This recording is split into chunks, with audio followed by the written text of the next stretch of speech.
How are you? Good. You, brother? I'm all right. Very good. How are you still managing to look so good, man? After Still, a month in isolation, you must have a secret barber that does house calls. imagine, man. I wish, man. Oh Dimitri, man, Dimitri was just telling me yeah, when I'm gonna shave my beard. It's not gonna happen. yeah. Why should you do it? There's barbers for that. You got to give them business when all this is said and done, right? Exactly, man. Exactly. How's it It is going, what it is. man? Good Yeah, yourself, man. man. I'm all right. I'm all right. Surviving. You have a George looks like a drunk. Yeah, I went for my natural look today, Costa. You were jogging yesterday, huh? No, I wasn't. I gave the impression that I went out to do exercise, but in reality, I had to flee the house so I can be away from the chaos, so I can record a decent message. Are you still married after this? Of After this course, of whole, course, yeah? of course. Happier than ever. Nice. Okay. Good. Yeah, Good. yeah. There's good things about this, in the beginning, people were freaking out about being home and dealing with the kids and, the wives, and obviously it's an adjustment, right? But I'm Mhm. talking to a lot of people and they've gotten closer to the families, closer to the kids, closer to their wives or their significant others. And there's a good thing, I think, that's going to come out of this, you 100%. know? 100%. So we'll see. We'll see how it goes. While we're waiting for people to log in, just wanted to congratulate you guys, man. I've been following your show. You guys are obviously doing well. Fantastic content, and Thank you, man. it's fantastic. And also, I'm a weight loss. I've been following both you and Jimmy on that journey. And for some reason, I just find joy in following you guys losing weight and not doing anything about my own. No, Jimmy's he's doing really well with weight loss, man. Yeah. It's like yeah, he's losing a lot of weight. It's hard, man. It's difficult. It's, after everything that, I've done and everything, all these challenges that I've had to overcome, the one thing that I just can't put my mind to is is the weight loss. It's incredible, you know. You think you're getting more weight now at being inside all day, or Actually, no, I'm doing all right. yeah? I started the intermittent fasting back in early February, I think, or end of January. I've dropped about 10 pounds. Good for you, man. And it's there. I've managed to keep it there. Bravo. Mm. And drink your water, huh? It's not vodka. We're not gonna say that. We're live, right? So yeah, no, it is water. You should put the lemon inside. Exactly, just to throw everyone off. No, we had a guy the other time. We did a live with another guy, Merlin.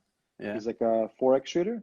And he Okay. says Yeah. the first thing he does in the morning puts lemon in the water. Lemon water. Yeah. Yeah. Lemon water, yeah. So apparently it's very, very good for you. Okay. Okay. Interesting. Interesting. Absolutely. Cool. So, all right, man. Well, look, let's get started. Let's, Yeah. we can, people will be posting some questions and all that good stuff. Perfect. But yeah, so George, if you want to say a bit, because I know that I met you, it was a couple of years ago now, huh? 2 years ago, I think. It was in 2016, I believe. Yeah. Already 4 years ago. Damn, you said that. Yeah. Okay. Yeah. Yeah. And I remember that because 2016 was the year that we.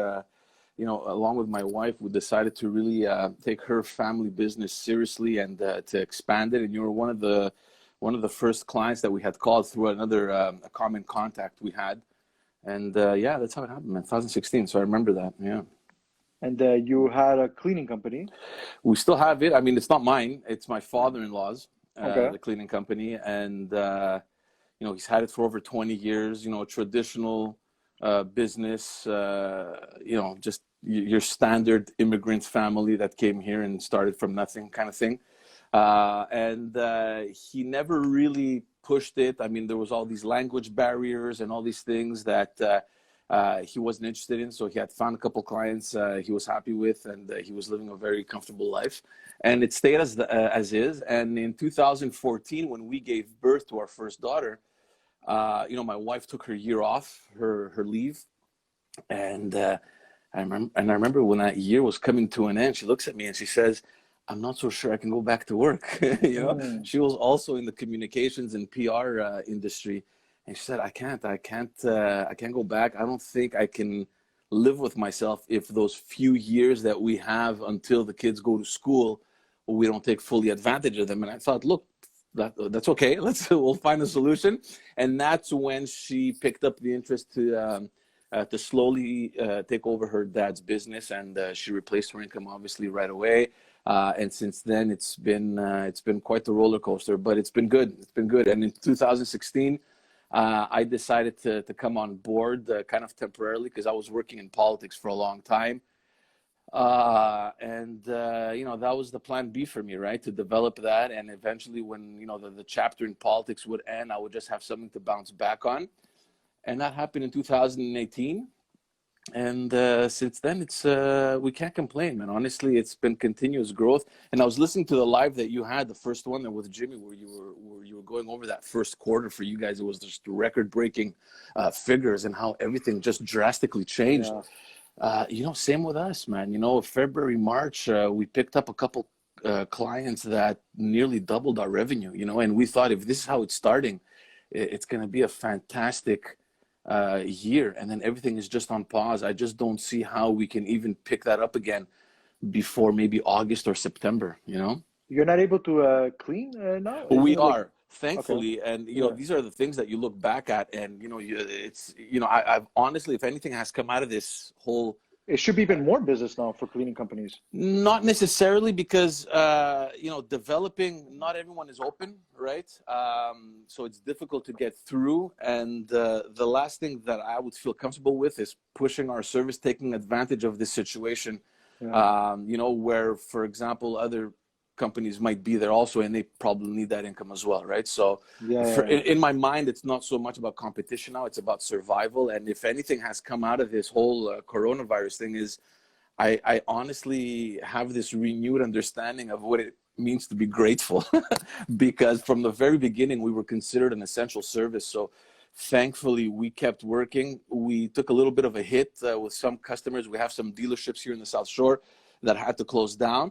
But in general, most our clients, they stayed open. They managed to be recognized as essential as well. So it meant work for us, right? So so we got lucky. Honestly, we got lucky, and I'm seeing other people going through this whole situation, and it's unfortunate. And I'm definitely grateful for what we have and for what we've built.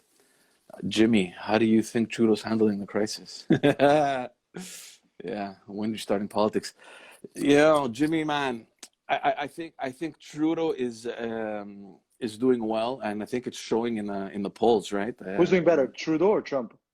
I think Trudeau is doing way better than Trump. I think Trudeau is following science. Trump is following the numbers, and it's normal in a crisis like this for the economy to take a hit, right?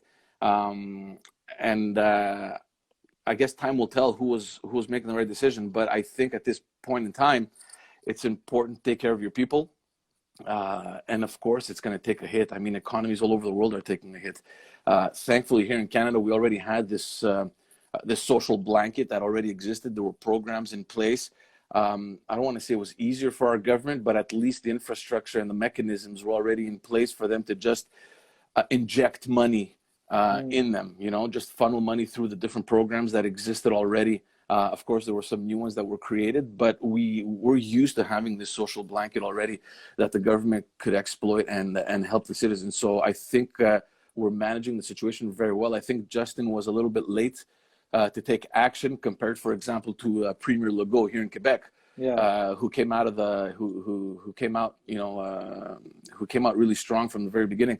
But at the same time, just to play devil's advocate, it's different when you're managing a country and when you're managing a province, right? So I'll give him the benefit of the doubt, but everything came into place. And look, I don't think I've spoken to anyone that hasn't recognized how lucky we are to be living here in Canada. Of course, absolutely. We're blessed. We're blessed. Yeah. Costa says, how do you find Legault is handling the situation?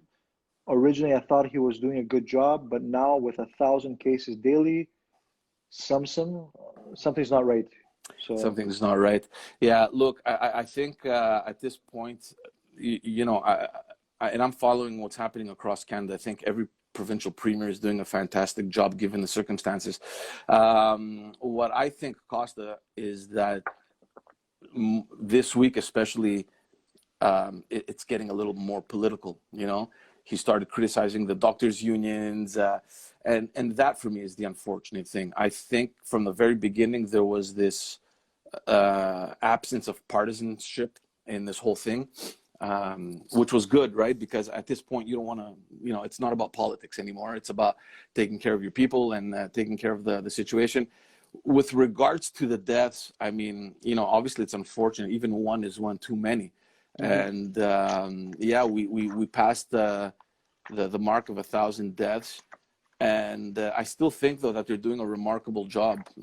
And at some point there was an aspect that was unavoidable. If you take away all the seniors that have died in the long care facilities, we wouldn't have had that many. And it's not a matter of comparing how many people died. That's not the point. The point is that we have a crisis right now in a very specific area, which is the long-term care facilities. There's insufficient supplies, personnel as well. A lot of friends of mine that are still in politics, and even some elected officials, have actually gone to volunteer in these long-term care facilities, and they've come out with this incredible feedback, unbelievable stuff that's happening, eye-opening events and circumstances. And I think to some extent, maybe what the government is lacking right now is a connection with what is really happening on the ground. It's easy to come out with programs and plan ahead and make sure that everyone has what they need. And of course, there's always the support coming from the federal government as well. But it's also crucial to have an idea of what's happening on the ground. And I think this is what is starting to happen right now. We'll see. I think the next few weeks are going to be critical in the decisions that are going to be made. Do you think, because some people are saying, possibly this was a conspiracy, because, apparently the flu, again, and me, honestly, personally, I don't even watch the news. I stay away from news. I stay away from TV as much as possible. Yeah. Because it's all negative, man. Negative. I can't deal with that stuff, Yeah. So do you think that is it true what they're saying, the stats, that the H1N1 has killed way more people? Yeah, look, I don't know the figures either, but there are diseases that have caused more deaths than this. The question is, will we be able to control this? Right? This is we're only 2 months into this, right? But what's the difference between this one and, let's say, the main flu? Like, what made them okay, we have to shut down everything? Because at the end of the day, isn't it just like a flu? Don't forget also, Nick, that the flu, there are vaccines for it, right? So, and I know there's a lot of people coming on and saying more people die from the flu every year. Yes, maybe, but this is in a year. We're only 2 months in. So we don't know how this thing is going to evolve, how much more exponential the numbers will grow. And we don't know if there's going to be a second or even a third wave by the end of this year. So I think everyone is looking at this more with a perspective of better be safe than sorry, right? And of course it's sad. I mean, we don't want people dying from any disease. And yes, more people die from the flu, but at the end of the day, there is a vaccine. Whether you take it or not is entirely up to you. In this circumstance, nothing is there. And it's, I'm not so sure that the scientists understand fully what this is and the amplitude that it can take. So I think, and I agree, it's better to stay safe. Let's just try and figure this thing out. And hopefully quicker than later, we'll have a solution. Yeah, because if it continues like this for another, imagine how many businesses are going out of business. Yeah. And this has been, I think, the lockdown, it's been 6 weeks now? Yeah. By end of March, I think mid-March, yeah. Okay, so imagine 6 weeks. Imagine another 90 days like this. Well, it's catastrophic, man. And I heard some people that you had on previous lives, especially in the restaurant business. I have friends that are in the entertainment business. I was talking to him yesterday. He's a stand-up comic, and he's also worried. And Jimmy was interviewing Angelo just yesterday. Yeah. They're worried because, all your shows got canceled. There's no income coming in unless you took measures in, saving. And not only that, say tomorrow this quarantine is lifted, how confident are you going to be to going to the public, to go watch a show or a concert or a theater play or a hockey game, whatever it is, being surrounded by hundreds, if not thousands of people. I don't know. I'm a little bit paranoid when it comes to these things, and I think I'm going to give it a little bit more time, Exactly. Yeah. Jimmy was asking before, because obviously, and normally we don't really talk about politics. Yeah, man. Politics, religion, we try to stay out of that. Yeah. But obviously, you're in politics. I was. I'm no longer in politics. Basically, just to answer for everyone that's on the live, I started in 2007, a pretty long career in the backstage of politics. This is what we often call it, as a political advisor. I was in charge of communications, public relations. It lasted over 11 years. It came to an end in 2018 during the last provincial election, where we lost that election. So ultimately, I lost my job as well. It's funny because in those elections, I was actually running as a candidate myself. And I just thought it was, a good opportunity to just close that chapter. And move on to other and better things. Like I said before, we already had established our plan B. So for me, it was just a natural progression. So I'm no longer in politics, but I am still involved. I follow. I mean, it's difficult to leave that aside, right? By the way, sure, happy name day, man. I forgot about that. Yeah, thank you to all the Georges and Georgias out there that celebrated. But okay, so when you were active in politics, you were liberal, right? So yes, if you can explain a bit, just in a nutshell, like the differences, the main things between liberal and conservative. Well, the first thing we need to understand is that, there's different levels of government in Canada. There's federal, that's Justin Trudeau and everything happening in Ottawa. And then provincially, it's each province individually managing issues that revolve within their own jurisdiction. So I was at the provincial level in Quebec, so at the National Assembly of Quebec, and yes, I was with the Liberal Party. The reason is very simple. Obviously, it comes down to values and what we all appreciate and believe in. And for the longest time, if you were involved in politics provincially, you were either a federalist or you were a separatist, right? So for the longest time, it was just a battle between essentially two parties, the Liberal Party and the Parti Québécois. So, for me, it was a simple and easy decision. I mean, I believe in the Federation of Canada. I don't believe Quebec should be independent, and it was an easy decision to make, to get involved with the Liberal Party. I mean, now in the last maybe 5, 6, 7 years, we have more parties that are coming into the equation, but essentially it still revolves around that. There's Quebec Solidaire that took up a lot of space since last election. They're a bit of a grassroots populist leftist party. They're also a separatist party as well, so they took a lot of vote from the Parti Québécois. So they have their own little battleground. And then we saw the rise of Coalition Avenir, the CAQ there, that is currently in government, which was a new party formed around 2011, 2012, around there. And it merged with an older party that was the ADQ, the Action Démocratique, which was formerly the party of Mario Dumont, who is now a revered journalist on LCN. So that's pretty much the dynamics provincially. So for me, just to answer the question, it was an easy decision to make, to go to the Liberal Party. First of all, the values and the fact that we believe in the Federation of Canada. So that's why I chose to go into that party. But what about federally? Like, let's say, for example, Harper and... Yeah, federally, it's very difficult. I've had a hard time positioning myself because... you have, and I'm talking about me personally here, there are measures that the Conservative Party believes in that lean towards fiscal responsibilities, keeping budgets controlled, less government, that I believe in as well.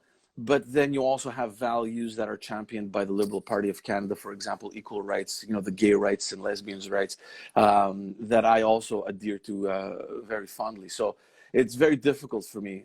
And I have a lot of friends in Ottawa, both conservative and liberal.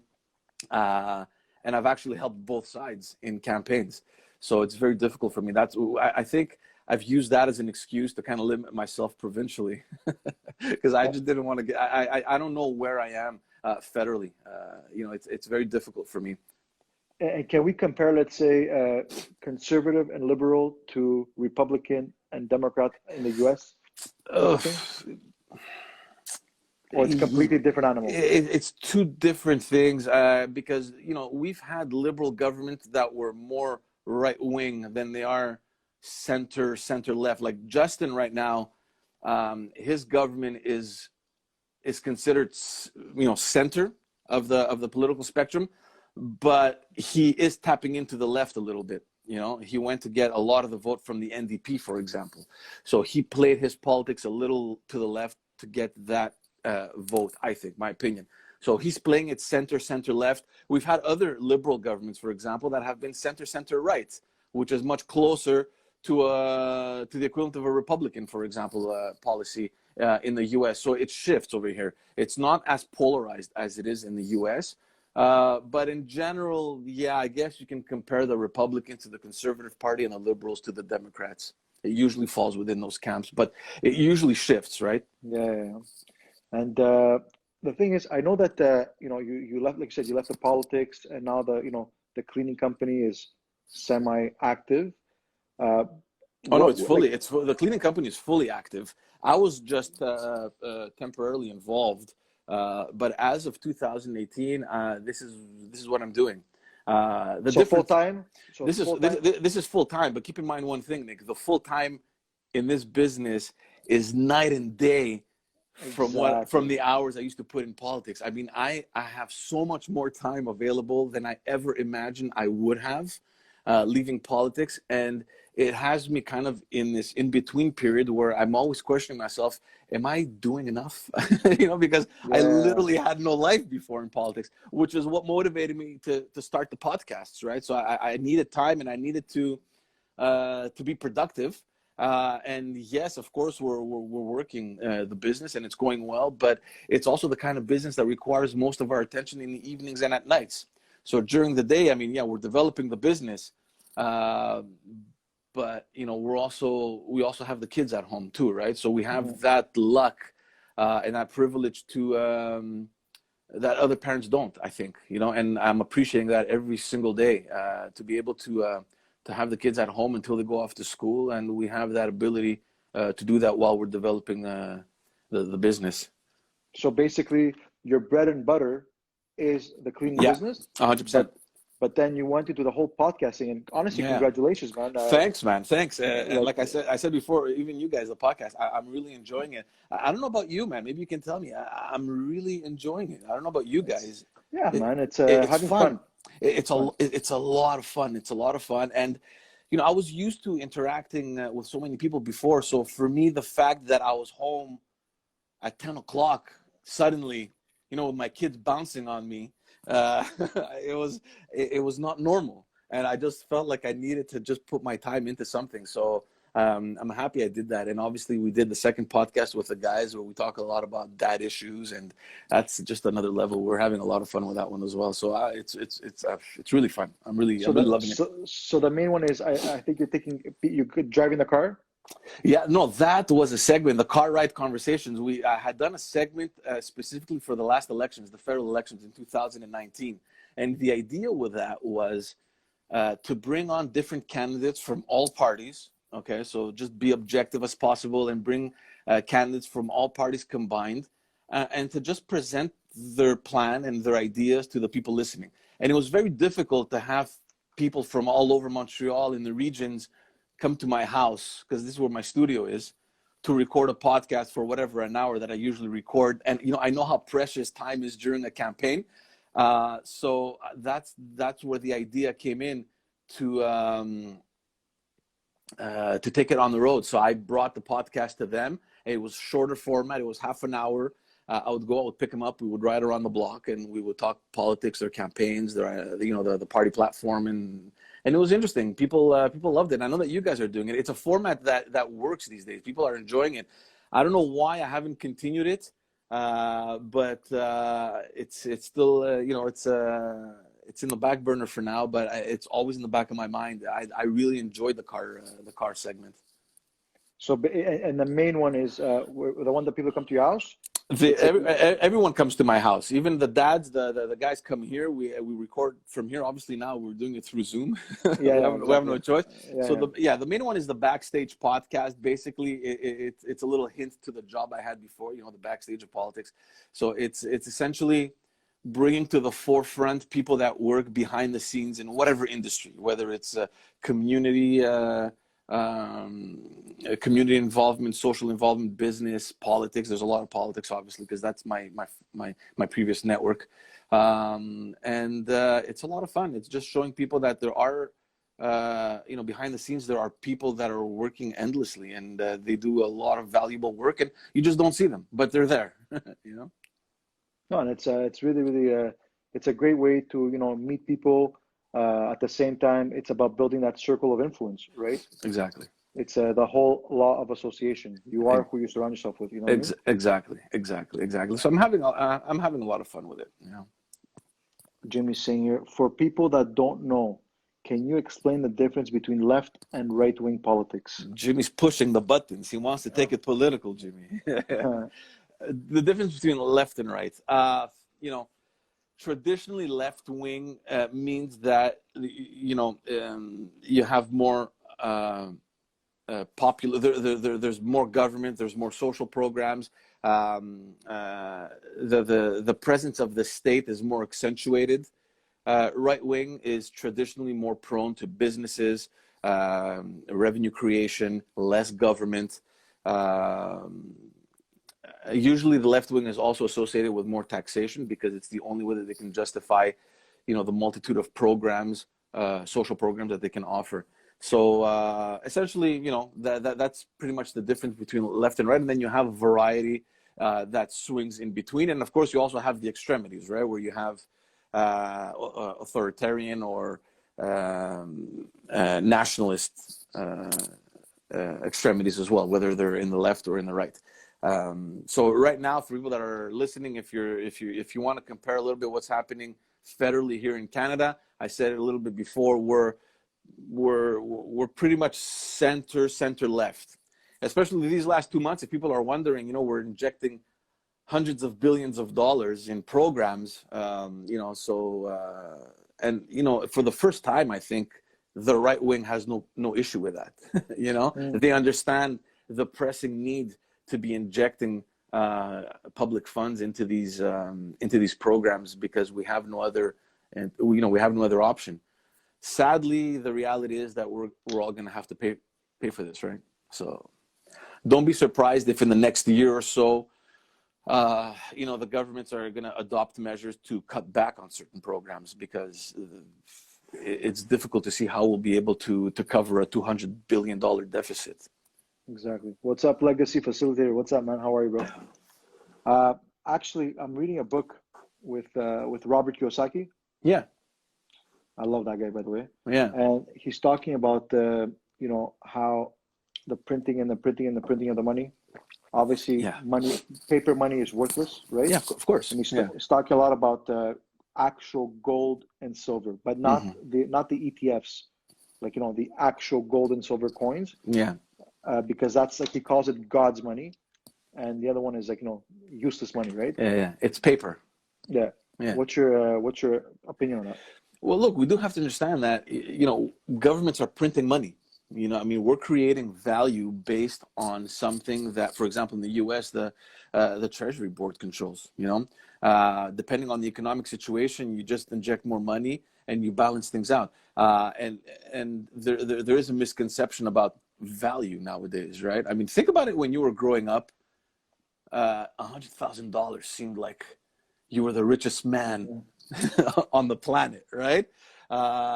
And it's not the case anymore. So we've lost that touch with what real value is. Inflation. Exactly. And just to get back to your question, he's right, Kiyosaki, in that, when you have a commodity that is gold or silver, there's obviously more value than a piece of paper that just has a number on it, right?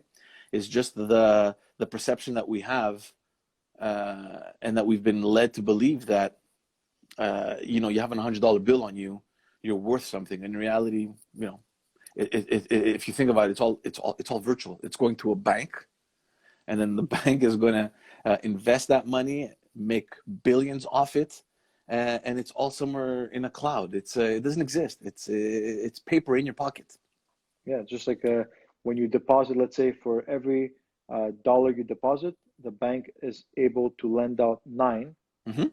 Yeah. So and then those 9 take their $1, let's say, and deposit it, and it's another 9 take Yeah. leverage. Yeah. So it's like it's crazy, man. It's $1 can be leveraged like 500 times. Absolutely. So, Absolutely.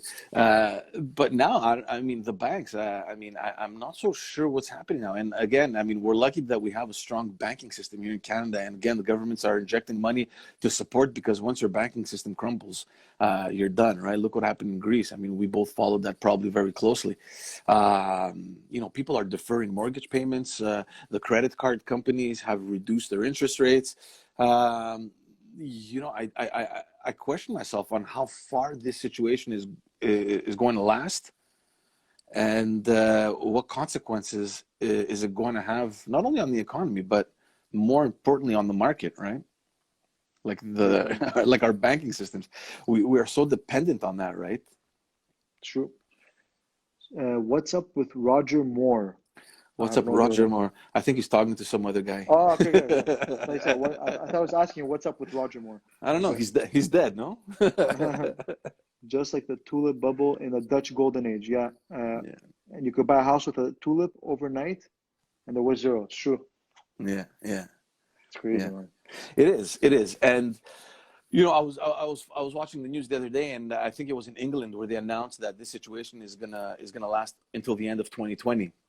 Which is ridiculous. I mean, we're thinking now in the next couple of months, probably by August, September, things are going to be back to normal. And you have other larger economies that are taking measures to prevent possibly a second wave, right? And they're saying, listen, nothing's happening until the end of 2020. I'm thinking, like you said before, I'm thinking of businessmen, business people, and even employees, that work in sectors that are so heavily impacted. Yesterday I was listening to the radio. They're predicting that 1 out of 2 restaurants will only survive. I mean, think about it. A city like Montreal. That's what we're known for. You know what I mean? 1 out of 2 restaurants. So it's a sad reality. And I know that you had a couple people on the lives here that are in the restaurant business. At this point, it's a giant question mark. And that's what I'm telling you. I have this renewed appreciation of gratitude because of what we're in, and obviously we can be hopeful of what will come in the future, especially like even your industry. I know that you guys had to shut down. You have just a couple people working, but when all this is said and done, again, depending on the industry you're in, I choose to be hopeful. And I mean, think of the potential clients that you'll be able to go get that won't want to deal anymore with paper money. Understand? Like, I mean, you're in that industry now, so it does open up a door for you. Same thing for us. I mean, it's difficult for me to imagine how building owners, business owners, and property managers won't be more careful in selecting the maintenance companies that are making sure that their working spaces are safe and secure. There's all these industries now and it's funny because I put up an episode this morning on my podcast, and we're talking about the exact same thing, how there's all these industries that somehow were always there, but we were never mindful of them, and we're just so appreciative of the work they do, and we realize how valuable the work is. Like, for example, the restaurant industry, the food distribution, the truckers, the farmers, our retail industry. Imagine if the food stores were closed. You understand what I'm saying? So all these people, my guest this morning was saying, I never imagined being in a situation where I would congratulate and thank the cashier at my grocery store for the work that is being done. It's incredible. my industry as well. I think, I'm looking forward to, I'm curious to see how things are going to evolve. I'm looking at it as an opportunity going forward. People are going to be a little bit more serious about their choices they make, and maybe it's going to filter out the garbage that's out there. Do you think that a lot of companies now, especially in the office space, Mm-hmm. are gonna tend to move towards Work their from home. employees, Yeah, work from remotely? home. Look, this is a reality that hasn't been happening now. Work from home has been something going on for a number of years, and there's certain industries, like I know the gaming industry, that have been offering these options to their employees. So I don't think it's new. Are people going to adapt more and more of this going forward? I think it will depend. It'll depend on the industry. I mean, look at yours. Do you see your business evolving there? Do you have like what, 30, 40 employees? Would Hmm. you be able to manage them if they were all individually at home? Well, there's different systems that we're actually looking into Mm-hmm. that we can actually monitor their work and everything remotely. So actually, yeah, Okay. talking about that, Jimmy had a Zoom call with one of our members and how to actually be fully functional from home. Mm-hmm. So It's interesting. it's not a crazy idea, you know what I mean? Mm-hmm. So uh, And of course it'll take away a bunch of overhead for you, right? Your office space, one, your rental. So there is an advantage to that. Look, maybe people will try it out. Weigh the positives and the negatives. I mean, if you'll be able to fully function and monitor the work that is being done and guarantee the results, uh, absolutely. I don't see why not. But I still have I still have a trouble imagining how it could be applied to every industry. Obviously, it's impossible every Of industry. course, of course, of course, of course. But definitely, office work. Yeah, why not? I mean, I know that a lot of customer service companies now, for years, have allowed Yeah. their employees to work from home. I remember working customer service back in 2000, 2001, 2002. No, that's not true. It was 2000. Yeah, it was around 2002, between 2002 and 2004, I think. Uh, and they were starting to offer systems to work from home. So it's not new. Yeah. It's not new. It's very possible. It's very doable. And I think that if companies can manage, why not? I think the ones that are going to take a big hit, and it's already been happening because of Amazon Mm, and shopping online, is retail malls. yeah. I think this was like the It was nail. the last nail in the coffin. Yeah. I Yeah. mean, the retail industry has been suffering for a number of years now, right? And you're right. I think this, what worries me, Nick, is the position that our government is going to take in all of this, because you're going to have a bunch of industries that have already taken a hit, and like you said, the retail industry may be, the final, that final breath. I'm not convinced that the government is going to stay silent to that reality, and they're just going to Mm, keep injecting money. The question is, will they be injecting money uselessly in an industry that was already dying to begin with, and given the circumstances, it was done with, yeah, but even as a consumer, like for example, like after like people like even yourself, you said you're going to be a little bit more paranoid now, Yeah, with the yeah. hygiene. So do you picture yourself going No, in a shopping no, mall, no, no, with 100 no, people at a time? no, no, no. People are gonna, so if you think like that, I think like that, I'm pretty sure there's other I, people that think I'm like that de- too, I'm definitely not the only one that thinks like that. And you know what? If I have to go buy something, maybe I'll go to like a store rather than go to a Yeah, mall. exactly. But look, everyone has changed their behaviors, right? I mean, Yeah. even we barely go to the grocery store now. We order it online. Yep. We pick it up. I go to the garage. We wash everything in the garage, and we bring it in the house. Yep. There's this shift that has happened in people's behavior, and I'm not so sure how the governments will be able to continue to regulate against, for example, the giants of this world, the Facebook, the Netflix, the Amazon, the Google, in Yeah. Quebec, this is what they're talking about now. It's been an ongoing issue on how to regulate with these companies. I'm not so sure you can. I think it's unavoidable. The Quebec government came up with a platform. It's called Le Panier Bleu, and it's Mm, basically in a show of solidarity to support local businessmen in order to stimulate the economy. It's not a transactional site. It's basically like a directory. So anyone looking, for example, for a pair of pants, instead of going online and shopping on Amazon or whatever, we'll go to the Panier Bleu, see all the merchants, all the Quebec companies that are there that are offering pants, and you'll buy from there, right? So it's a good initiative. I have nothing against that, but at the end of the day, when everything comes back to normal, are we going to be able to sustain it? I'm not so sure. I mean, I'm not so sure. I'm thinking of all the big companies in the manufacturing industries that, yeah, okay, maybe in the beginning they're gonna, to show solidarity, they're gonna want to bring back the manufacturing facilities in Canada or in Montreal or wherever they're gonna be. I think it's only a matter of time before they realize that their pocket carries less than it did. So we're just gonna go back to how things were. So there's this wave of like anti-globalization that is happening.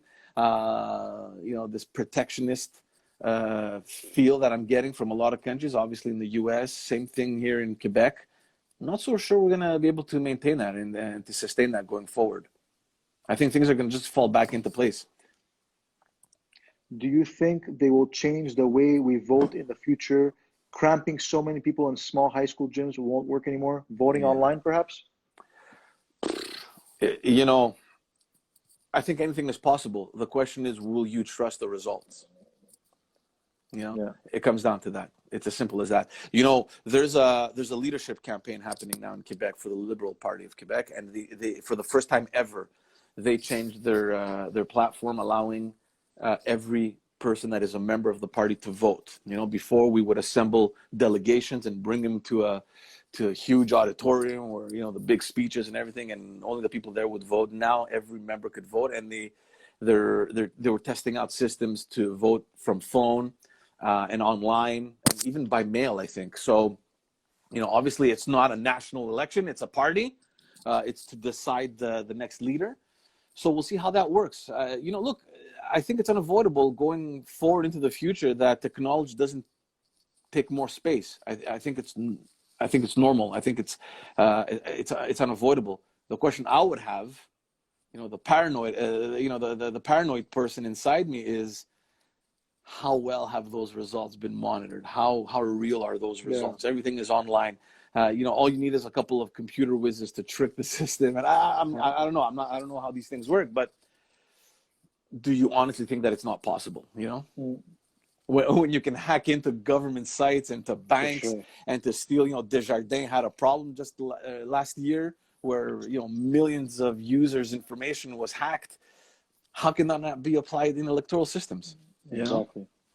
So I don't know. I think it's possible to answer the question. Yeah, but at the same time, it'll be a question of trust, and I have a feeling that because of that, potentially that we're just going to stick to traditional voting systems. Okay. And would you say that, I know we were talking about that at the beginning, that something positive came out of this whole COVID-19? Yeah. I think, what is it costing? Maybe they'll send Uber drivers to pick up your ballot. Yeah, exactly, your ballot. Especially since Uber is also having problems with the Quebec government. Positive things that have come out of it, obviously on a social level, people, and not that they didn't care before, it's just that there's comfort in showing comfort, right? And again, this is something, it's funny that you're asking this question. We were talking about this on my podcast this morning. There's something that makes you feel good about calling, your siblings or your parents or your friends or other family members on Zoom or FaceTime or wherever you're calling them. How are you? How's everything? Are you okay? Do you need anything? It has definitely brought us together. I think that's a good thing, and I think that we should keep that. I think if anything good comes out of this is, these positive human interactions, right? Whereas before we used to take things for granted. Exactly. My dad is home. I can pass by anytime to see him. 2-3 days later, you get a phone call. Where are you? Are you alive? Exactly. Yeah, I'm fine. So we were always, it was always on the back burner. Now, every single day, if I don't call my parents, I don't feel good, right? So there's definitely something good that came up. And like I said before, in terms of certain businesses going forward, I think, maybe it's just me being positive, but there are certainly industries that will be able to take advantage of what happened now. like you, for example. I mean, you're in the merchant services. There's no doubt in my mind that people are going to be afraid to touch dollars Of course. going It's future. happening. So for you, Yeah. for you, that door is wide open, right? And we saw banks increase the limit that you can use for the whatever you The call pay it, pass. the The pay pay pass. pass. Hmm. Maybe that's going to go higher. There's always, like in my industry, for sure. When I don't know when we're going to start developing again, but definitely when I'm going to sit in front of a building owner and I'm going to explain to him that, this is the quality. We're a regulated industry, and it's important to go with companies that know what they're doing, etc. I don't think they're going to take that lightly anymore. I think there's going to be a bigger appreciation of truck drivers on the streets, where Hmm. we used to hate these guys. They're just doing their job, and they're heroes. If it weren't for these guys, we would have nothing now. So Exactly. yeah, there's a lot of things to look forward to. There's a lot of positivity I think is going to come out of this. The question is when. True. And for your podcast, George, Yeah. and people want to follow you, what's the tag? What's the podcast name? There's two podcasts. One is called the Backstage Podcast, and the other one is Backstage. the Backstage Podcast, and the other one is Just Us Dads. Just Us Dads. Okay. Just Perfect. Us Dads. So if you're remotely interested in political or social affairs or anything like that, you can follow the Backstage Podcast. If you're a dad, a soon-to-be dad, or if you just make fun of dads, then follow the Just Us Dads. We're having a lot of fun with that. We're really enjoying it, and we're trying as much as possible to put out as valuable a content as we can.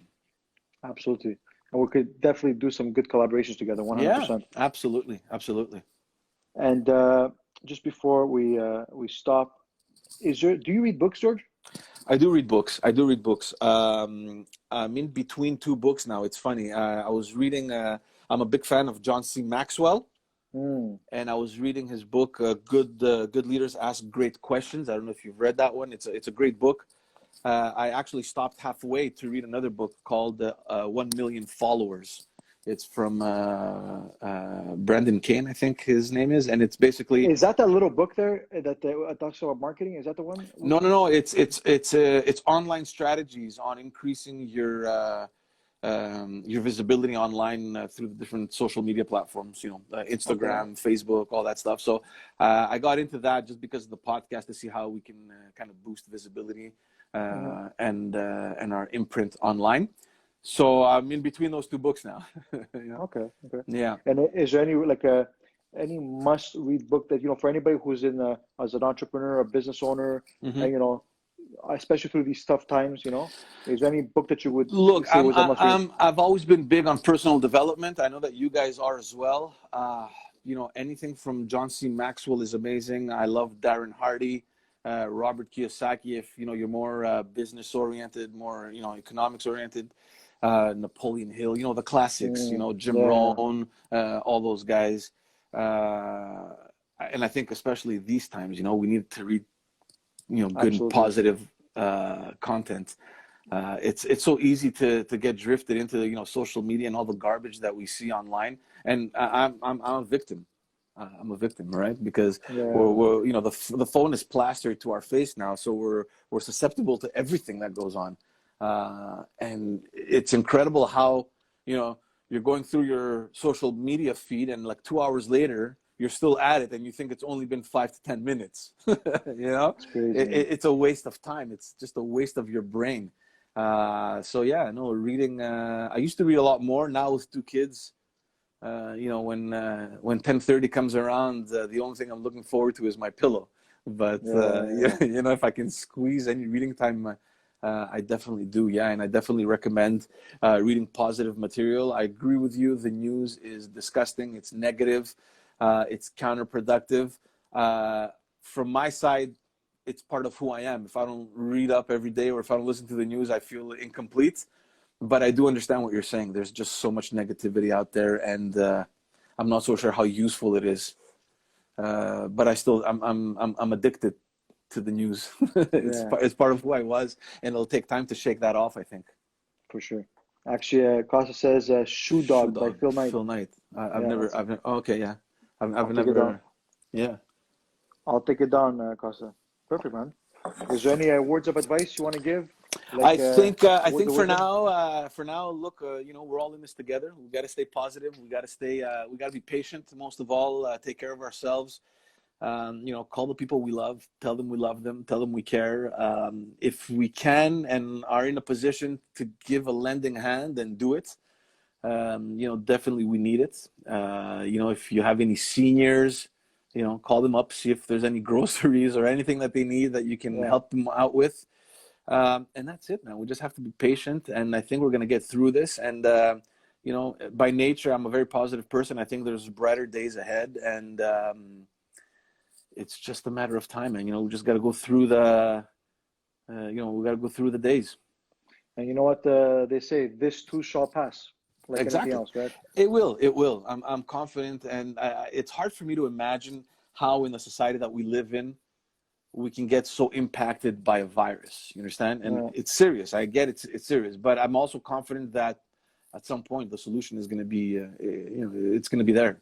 So, I'm looking forward to the time where we can actually come out and hug again, and grab a beer without fear. Virtual hug. Yeah, virtual, exactly. I was saying again to the podcast that I put out this morning. We're talking about how socially it's become this stigma. If you cough, people look at you crookedly. And there was this thing on Twitter that I had seen in the very beginning of this, where they were saying, I can't remember who it was, but anyway, he was saying, coughing in public has become the new N-word. You can't do it. You're not allowed. You should not cough in public. People are going to think you're sick, So we're affected by this mentally. I'm just impatient that we just go back to normal. Sneezing and coughing is normal. You know what I mean? You're drinking water, it goes down crookedly, you're going to cough. You know what I mean? Exactly. There's nothing wrong with that. So I'm just looking forward to those days again, Absolutely, man. Well, you know what, man? We're very big fans of you and your work and what you've been doing. Thank you so much. I'm a big fan of yours, and I'm always looking forward to your content, man. And thanks for having me on. I really appreciate it. Appreciate your time, man. And we're gonna do some great things together, man. Absolutely. Looking forward to it. Ciao, Nick. All right, everyone. Thank you for watching the Nick and Jimmy show today with Mr. George. Doing some great things. We have some podcasts that we're gonna be doing together very, very soon. So again, follow George, and say again your page, George. You said it before. The dads. It's Just Us Dads and the Backstage Podcast. So for everyone that wants to go online, it's thebackstagepod.com or justusdads.ca. Perfect. And once again, follow the Nick and Jimmy show. I believe tomorrow we also have an episode at noon. So with Jimmy, the one and only. Jimmy. Nick, you need to have kids now so you can qualify to come on the Just Us Dads podcast. Exactly. It's okay. Not the right time. We'll let Jimmy take care of that. That's one. It. All right, buddy. Take care. Thanks. Thank you so much, man. Have a good day. Bye, guys. Thank you for watching. Bye.